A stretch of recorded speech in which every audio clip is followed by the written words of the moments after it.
All right, we are live. Good morning, everybody. I am Vino. I'm a developer advocate at Snowflake. And this week, I'm back with a very interesting topic and guest, which is CDC from Oracle to Snowflake using Openflow. I know Openflow is one of the most favorite features for most of our data practitioners out here. And CDC, real-time CDC from Oracle to Snowflake sounds like a super exciting topic. To tell us all about what's new, why we're talking about it today, and how can we make it easy and simple with Snowflake Openflow. To talk all about this, I have with me today Jakub, who's a senior product manager, who's done all the great work to make our lives easy as data practitioners. Welcome to the show, Jakub. Hi, Vina. Thanks for having me.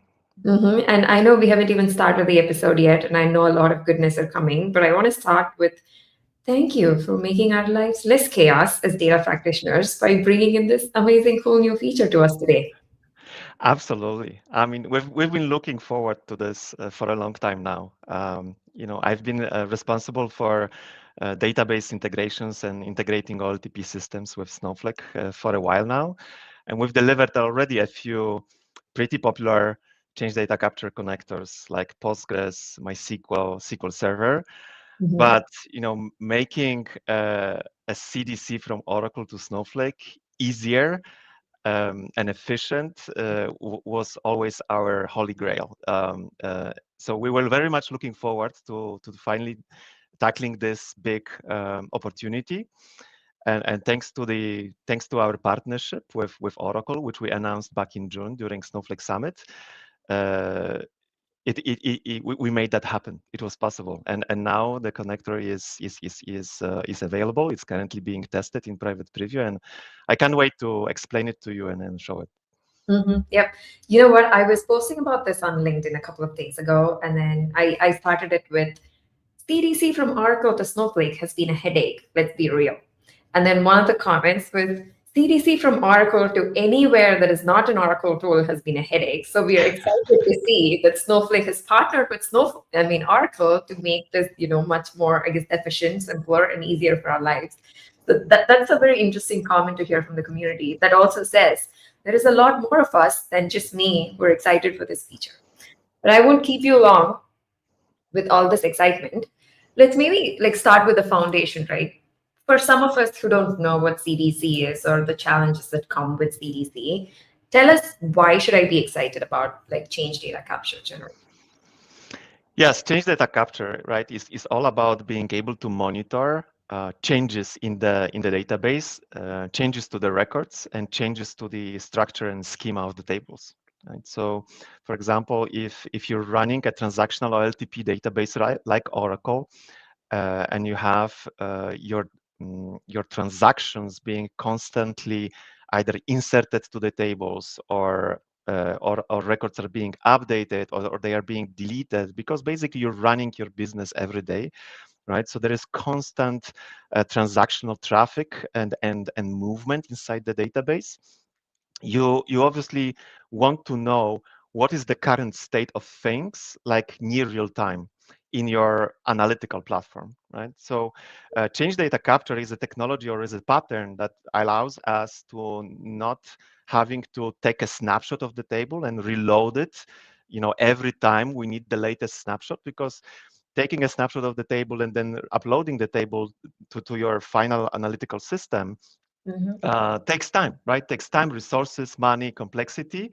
And once it is available for your analytics, it's already outdated data, right? So that's why change data capture was put in place so that you know uh, what records have been inserted, what records have been updated, what records have been deleted, and Mhm. then in near real time, be able to replicate just these particular incremental changes to your downstream analytical system or endpoint so that you can basically have nearly a real-time live view of what is the latest state of your business.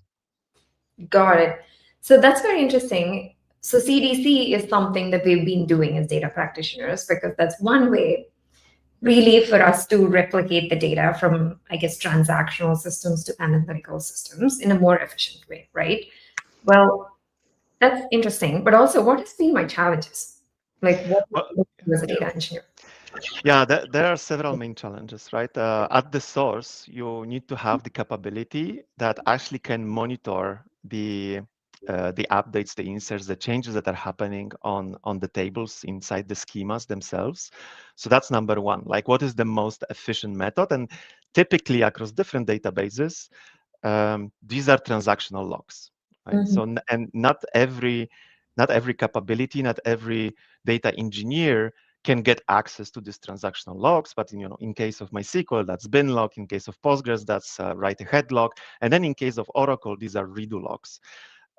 This is challenge number one: how to efficiently be able to enable this, get access to that, and actually mine the log in a real-time fashion, so that it doesn't create overhead on your source database.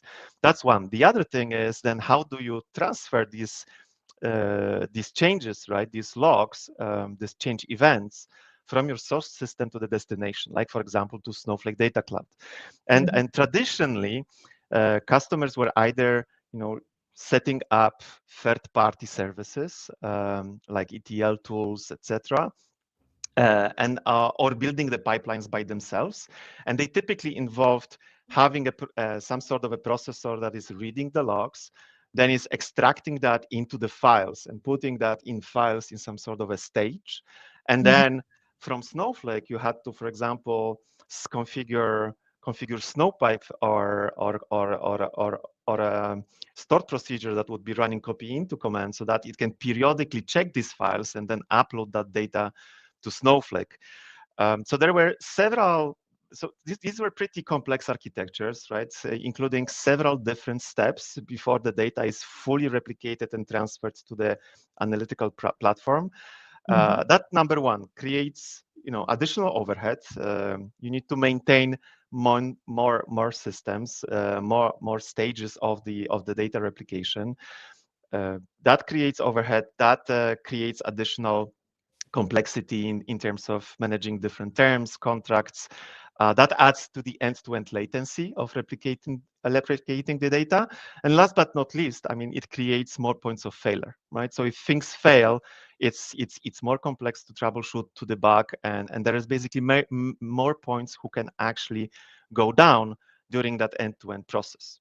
Mm-hmm. So anything that we could do to simplify that architecture and accelerate the replication so that the latency is as short as possible is a great win for everybody.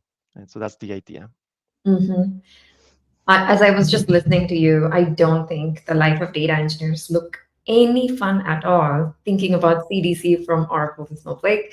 And it's like, I think in particular, if I'm doing everything myself and I'm responsible for everything end to end, dealing with multiple systems and also multiple points of failure, looks fun until maybe there is an error, then you're trying to troubleshoot where it went wrong and, how do Yes. you fix it? Not fun at all. Now, thanks to Snowflake Openflow, it seems now we have an Oracle CDC connector. So how life changes after, like post, CDC connector for us.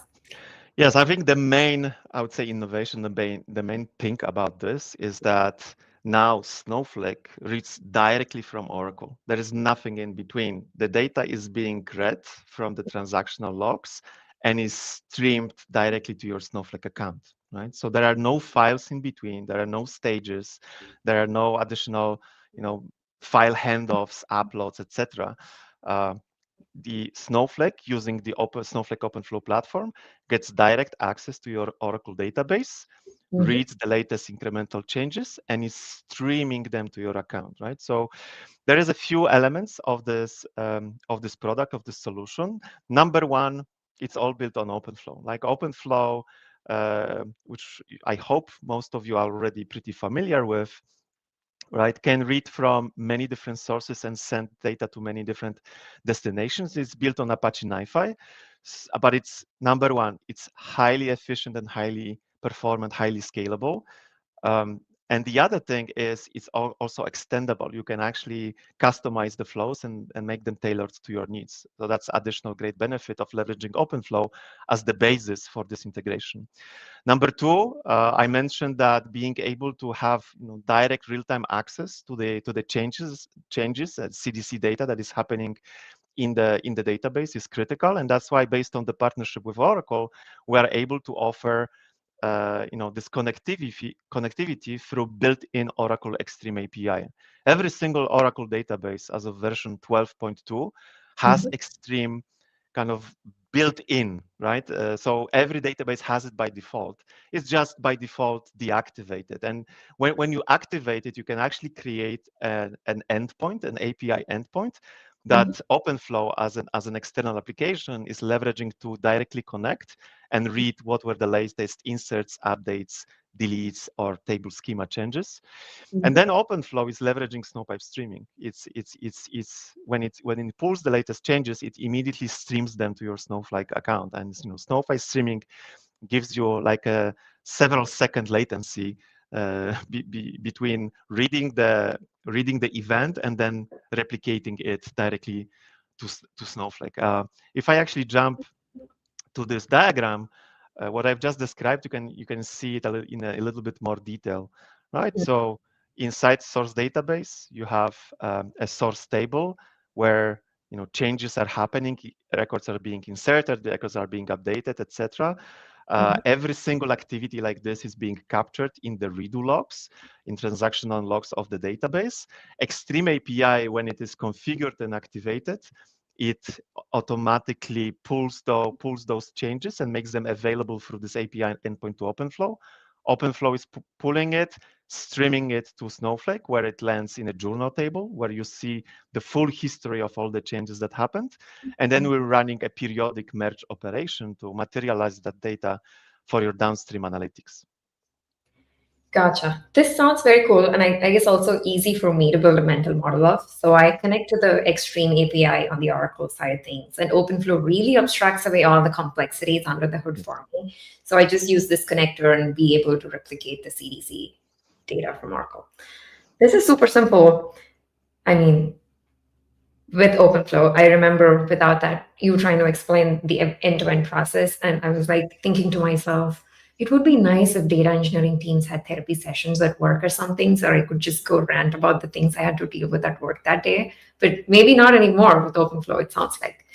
But I hear a little birdie tell me that you have a working demo where you can show us how this could be seen in action. Absolutely. I would love to show it to you so that you can see that it is truly easy and that it truly replicates the data live. So let me quickly jump into my Oracle database. So I'm connected to an Oracle database running in the cloud from my IDE. In that Oracle database, I have a data set. The schema is called Eurostat. So these are some birth and population and geography related statistics that I pulled from the European Union database. And there is several tables like under this Eurostat schema: Euro birth, Euro population, geomap, and so on. So I selected the Euro birth table just to show you like how the data looks like. So we basically know that by geography, by month, by year, we know what was the amount of births for a particular region. Now this data is missing a particular year, so there is no data for year 2024. So let me quickly prove it to you, right? So when I try to count the number of records from year 2024, you can see that the number of records is zero, right? And if I try to basically select it from the database, there is nothing. So please remember this as a reference, because I will later on show you how incremental data is being replicated. So now this is what I have in an Oracle database. Let me jump to Snowflake. So I am in Snowflake. I have created a Eurostat destination database. If I refresh, you'll see that it doesn't have the Euro_stat schema, right? It has this default schemas like information schema, public schema. Again, to prove it to you, let me just run this query, show schemas, right? So the data from Oracle has not been replicated yet. Mhm. That's why I went to Openflow, right? So this is my Openflow screen where I have a deployment running and several runtimes running. I can quickly check what are the featured connectors in my Openflow deployment. And you'll see that we already have more than 20 connectors available across different data sources, right? They go across databases, SaaS applications, streaming sources, or unstructured data. But today we're interested in databases. So if I filter just to databases, you'll see all our OLTP database change data capture connectors. And now in my particular deployment, I have a preview connector, which is the Oracle connector. There are actually two flavors related. This is related to licensing, because being able to use Extreme API requires a valid license. But if you have an existing Golden Gate license that gives you the ability to actually leverage Extreme API on a particular database, you can use this connector, which is called Oracle Independent License, when you bring your own license with you. If you don't have one, you can use our connector with the embedded license, and therefore all the kind of procurement of licenses, all the charges, etc., will be fully managed by Snowflake. You can just kind of get this and use it by collaborating directly just with Snowflake.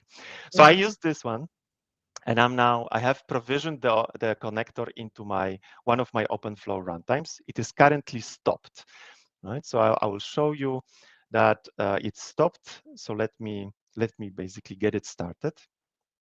So I need to first enable all controller services. I need to get it started. The connector is now started successfully. Everything is on green, which means that it is successfully connected to the Oracle database, and it is successfully connected to Snowflake, but it doesn't replicate anything. So let me show you how it is configured and what we need to do to make it actually start replicating. So I'm connected to Oracle, and the configuration is done in here in the parameter contexts. You have 3 parameter contexts where you configure the connector by entering parameters. There is one group for the source parameters, one related to the destination, and one to the overall ingestion, where you define what objects you want to replicate. Let me quickly show you the Oracle one. So here you can see that I put a URL to the Oracle database. I have put the username, and I have actually put also the name of the Extreme Outbound server. So let me come back to the Oracle database, and I show you how I configured this connection inside Oracle, right? So I think one of the main benefits related to our connector is that you don't have to install anything. There is nothing like an agent that you need to download, that you need to provision some infrastructure resources like a virtual machine or anything, where you need to then install that container or a binary, that agent, so that it gets access to your database. Nothing like that. You simply ask your Oracle database administrator with sysdba privileges to log into that Oracle database and run the several SQL commands to configure this Extreme Out API endpoint. So you would have to enable first the features of change data capture streaming inside the database by enabling flipping a few flags. Then you need to create a service user that Openflow will use to connect and grant this user several grants. But then the most important part is here, which basically, by just one single SQL statement, you are declaring and creating a so-called Extreme Outbound server. And you're basically giving this outbound server a name, xout1, that's what I did, and then define what tables, what schemas, even what columns this outbound server will monitor and make available to the external application. That's pretty much it. That's what, so when I come back to Openflow, you will see that I have actually entered here the Extreme Out server name. That's exactly the name, and also the user that I created that has sufficient privileges. As simple as this, no more configuration is needed to establish a successful connection to Oracle. So It is not replicated. So let's come back quickly here. You will see that it still hasn't replicated anything. And the reason why it hasn't is because we haven't defined what tables we want to replicate. So I'm going to the ingestion parameters. And here I can define what I want to replicate by using one of these two parameters. I can either use included table regex, and here I can just provide a comma-separated list of tables. But there is actually a much better way that I personally prefer. You can use a regex, a regular expression. So that's what I will do. I will basically say the connector, and here you have an example how to do this. Please replicate all tables that are under the Eurostat schema. So whatever tables are in that schema, the connector will pick them up and replicate them to Snowflake. And using this, wildcard is very helpful, because if in the future somebody creates a completely new table, you don't have to reconfigure the connector. The connector would automatically pick that up and replicate it as well. So I'll click apply. Everything has been successful. Let's now go back to our process group, and you can see that there is something cute in here, which means that the connector started replicating. It checked Oracle database. So I'll go to controller services and check the table state store here and check what's the state of all the tables. So the connector actually, I can't scroll. Let me check again if I can scroll this so that you can actually see this. I think my zoom is too big. So there you go. So here you can see that the connector actually found the tables that were in the Eurostat schema in the Oracle database, and one of them is still in snapshot replication. Some of them are already in the incremental replication state. So it means that it started replicating. Let's go to Snowflake. Let's refresh this. And there it is. Eurostat schema is there, and all the tables have already been uploaded. So let me go to that schema, and let me show you all the tables. And then let's basically query some of the tables and see whether the data is already in. Yes, the data is already in, right? So you can see that the initial snapshot was pretty fast. Obviously, this is not a very large data set. And then again, let me prove it to you that in the Eurobirth table, what is the maximum year of the data? The maximum year is 2023. And just to prove it again, if I query for 2024, 2025, there's nothing in it. So let me now come back to Oracle and insert data for the year 2024. So I have this query in here. I have now inserted the data. So let's check how many new records I have inserted. I have inserted 383 records for the year 2024. If we quickly check. Yeah, okay. There it is. Yes, so these new records for 2024 are there. Let's go back to Openflow and let's check. No. Now, what is a connector? In Openflow, a connector is basically an Apache NiFi data flow, right? So here you can see this just one box, but it's just a process group. If I double click on it, it expands to more process groups. One is responsible for snapshot load. The other one is responsible for the incremental load of data. If I double click on incremental, this is actually the flow that I was referring to. You can see it's pretty complex. There are many steps, many processors and relationships and logical loops, etc. And if I zoom in, because this is the incremental load process group or flow, which basically is monitoring all the changes, inserts, updates, and deletes, right? CDC data, and is replicating it. So this is the processor that is connected to Extreme API, and this processor should be replicating the new incremental changes. So let's see data provenance for this particular processor, and you'll see that actually just a moment ago there was a new event captured, and guess what? The event was captured that there were 383 changes that happened to the database. So now if I go back to the to the database itself, let's the data should actually land in the journal table. So let me quickly copy the name of that table, and then let's query it so that we can see whether the incremental changes have already been streamed to Snowflake. Yes, and you can see that 383 records have been streamed to Snowflake. All these change events, one by one, have been captured inside the journal table, and we know what was the event type. It was incremental insert rows. If it was an update, you would see that it was, for example, incremental update rows or deleted rows. But in this case, we just inserted rows. So if I now come back here and query what is the maximum year in our Eurobev, it's 2024. We now have the records properly replicated, right? So this happened near real time. The latency is typically between a minute to 2 minutes to replicate a big batch of new incremental changes. Like when I say a big batch, I'm talking thousands of incremental changes per second.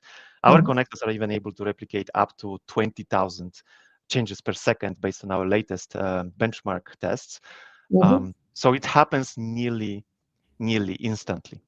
So that's what I wanted to show you, right? The connector runs, it's very efficient, it's easy to configure, and everything is fully native to Snowflake and fully managed.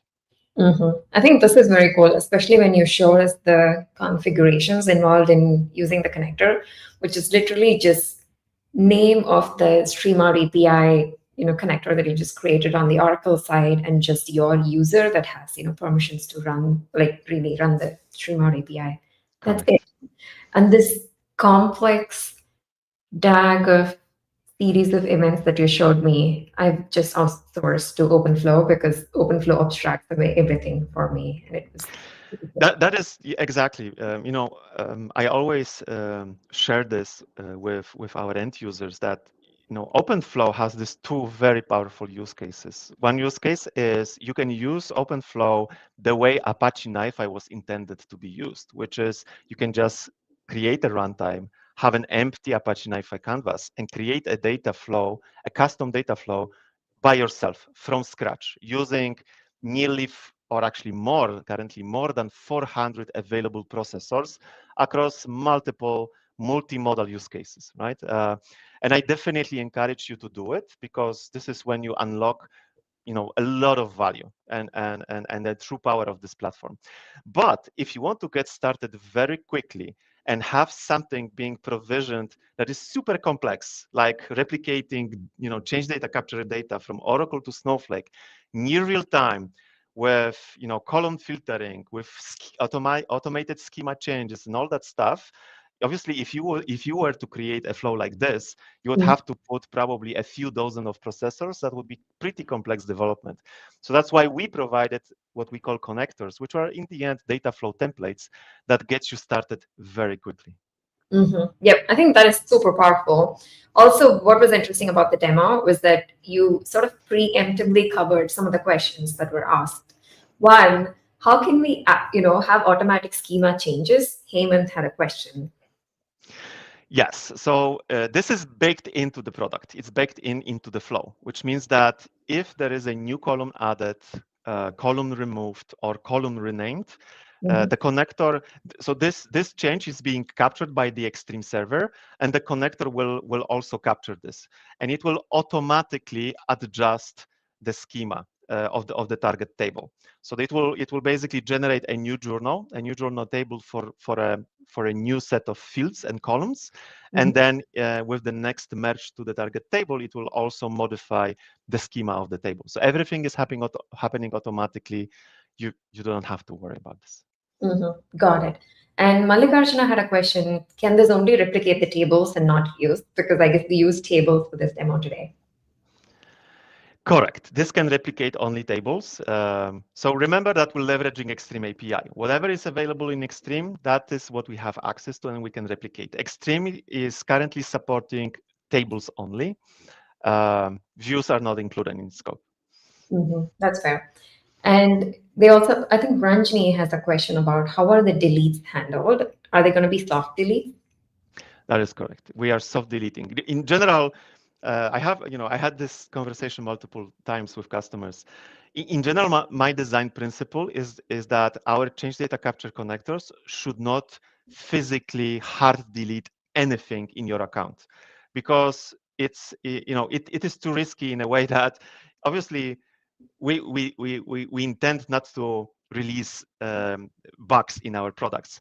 But in the worst case, darker scenario, if we released a bug in our code that would, by mistake, delete more than it should be, right? Obviously, that would not be something that you would like to happen.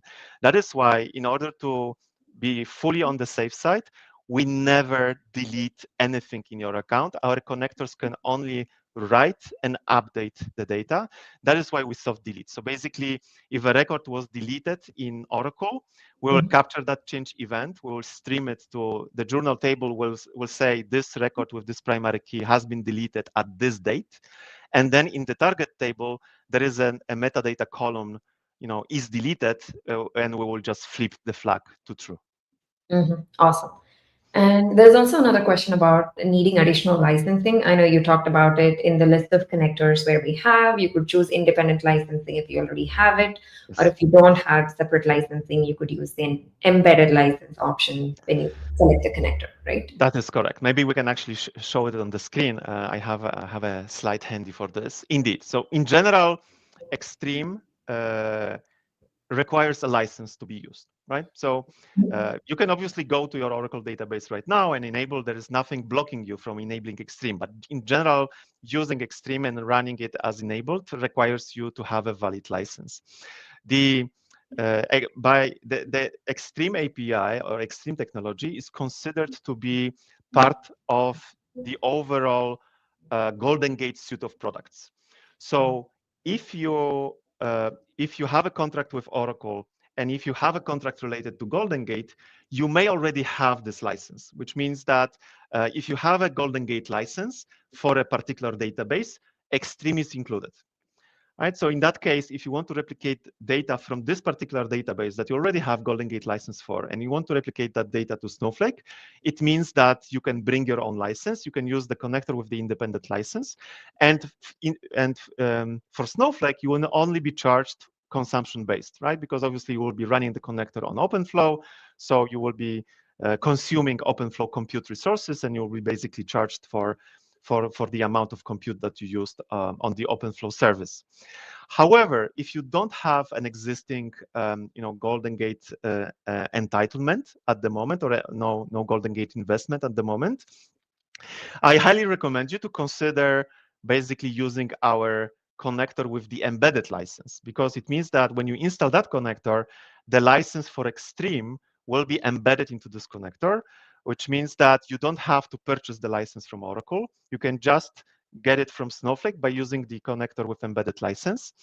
But this license will be just for the very narrow use case of Extreme, right? So the difference between the two types of licenses is that if you procure license from Oracle for Golden Gate, you get a license for the entire suite of Golden Gate product, which has many capabilities, right? Extreme is just one of them. If you use our Snowflake connector with the embedded license, you just get entitled to use a license just for this narrow use case of Extreme, which has its advantage because it's all obviously priced accordingly, just for this narrow use case. That's very helpful. And we also have a few more questions about Sridhar has a question. Can we just replicate only new data? Like we have append only streams? So you want to replicate, I guess, only the inserts, right? So at the moment, I would say by default or out of the box, the connector is configured to replicate inserts, updates, and deletes. However, this is Apache NiFi. This is a data flow. It's open because it's Openflow, which means that you can actually customize this flow by yourself. So feel free to use our template, but then feel free to further modify it. Go to the processors, go to the parameters, and modify it in a way that, for example, it filters out the update and delete events, and only streams and merges the insert events. Got it. I think there are some repeat questions about schema evolution. I want to say that the schema evolution is automatically handled by Openflow. When there is a new column, it will be taken to be added in the Snowflake target table. And I think Ganesan has one more question about the constraint on the max number of characters on table name or column name to enable CDC. This I find is very peculiar, but I leave it to you. I must admit, I don't know what is the maximum limit from the top of my head. so please allow me to come back as a next step for that. No, that's fair. And yeah, I think that's pretty much most of the questions that we've had. Oh, wow. Okay. This just maybe one last question. I know we are 5 minutes past time, but this has been fantastic. There's a lot of community engagement and questions. We will also maybe, firstly, today's a big day, folks. Later today, you will have, I hear from a birdie that there might be a blog which gives you more information that you need to know about this. So watch out for that later today. Second, we also had a detailed webinar or a technical deep dive of an exact same thing that happened yesterday. So I will post the link to that webinar on the comments as well. It's on demand. Feel free to watch that, share it with your teammates or who you think might benefit from it and whatnot. And with that, we're a few minutes over, but I will take two more questions before we wrap up, because Jakub here is doing a fantastic job. I don't want to let him go. So last but one question. Sumit has a question on how do we validate that the CDC changes applied through Openflow are accurate? Like anything on the validation side of things? Yeah, so the connector itself doesn't have a reconciliation mechanism out of the box, right? But you have two options, or probably even more options, but I would say start by considering these two. Number one is, again, Openflow allows you to create any type of flow by yourself. So feel free to use Openflow to create a custom flow where you're basically, for example, reading the count of records in your source, in your, for example, Oracle database, and then in your destination in your Snowflake database, right? And compare them, or I don't know, maybe compare based on some sort of hashing, whatever would be most performant and most efficient way. You can just create a solution that is precisely tailored to your needs on Openflow, just by dragging and dropping the processors, connecting them into a relationship, starting the flow, and it can do the comparison that you need. There is another solution that I would highly recommend considering is that Oracle is also offering a product for this, a service. I think it's called Veridata, that basically it's a native Oracle product that can read data from your Oracle databases and compare that data against the target systems, Snowflake, but also other systems, right? So consider these two depending on your particular needs and requirements. Got it. And I only have more questions coming up. And do you recommend this setup for very large tables, which are terabytes in size? Yes. So this is a very common request. Currently, this connector is in private preview, right? So we are currently testing it with a few of selected customers. And the most common requirement and request and test that they run is, I have a table that has billions of records and a few terabytes of data. So we are constantly currently working with these customers to further optimize our initial snapshot load performance. I can share that, just last week with the latest release of this connector, we were just able to decrease the time to upload a several terabyte table by 2.5 times. So that was a significant noticeable improvement, but our target is 10x. So by the time this connector is fully public and generally available, we will deliver a 10x improvement versus what you're used to, for example, with our past CDC connectors, tailored to these particular use cases, which are very common for Oracle databases. So yes, this is on our radar. This is a priority for us at the moment. Stay tuned for new releases of this connector. We will keep delivering improvements where basically delivering a several terabyte table should take just a few hours. That is our target at the moment. Fantastic. Okay, I think this is the last question. And if folks have any questions after this, please post it in the comments and we will respond to you in the comments directly as well. So this does not end right here. Feel free to, keep the questions going. We will get to you in the comment section. But just the last question before we wrap up. How do we maintain the transaction order within the commit? If it's like a 10 million row commit, how can we ensure that the order is maintained when replicated via Snowflake streaming? Yes, so every change event is being assigned, a sequence number, right? So I was mentioning that what Extreme service is doing is that it is parsing and mining the transactional logs, the redo logs, and then every change is being converted into a logical change record. And every logical change record has a sequence number, and it is designed in a way that it ensures full transactional consistency and sequencing. So when we consume it from by Openflow, for us it's very easy because all the complex job was already done by Extreme, and then we just basically consume it in sequence, and our flow is delivered in a way that it fully respects the sequencing number and the ordering of the logical change records. So there is absolutely no risk that that's the order of transactions inside before a commit or inside a bigger transaction could be mixed up. Awesome. That was fantastic. Thanks, Jacob. This is probably like in the last episode, I was telling folks that was the most engaging session. So folks took it as a challenge. I'm like, no, I'm going to make the next session is the most engaging because we have tons of great questions. And thanks for getting to all of them. And also, fantastic demo showcasing the power of the CDC connector, honestly, and really educating us all about how we could use Openflow to make our lives less chaotic, I want to say. Thank you so much. Thank you so much. Thanks for having me. Thanks for giving me this opportunity to show you this product while it is still in preview. And one last word from me is that our private preview is open. So what I mean by this is that if you are interested in testing this connector now while it is still in preview, connect your Snowflake account team, and they will guide you through the next steps how to get it enabled for you. Oh, wow. Yes, that's fantastic. For folks watching, if you are super excited and want to get your hands on it, reach out to your Snowflake representative and you can have this preview enabled in your account. And with that said, keep the questions going. We will get to you in the answers and watch out for any new updates from this space. It's new and it's coming super hard. So stay tuned and see you all next week. Thanks, folks. Thank you. Bye.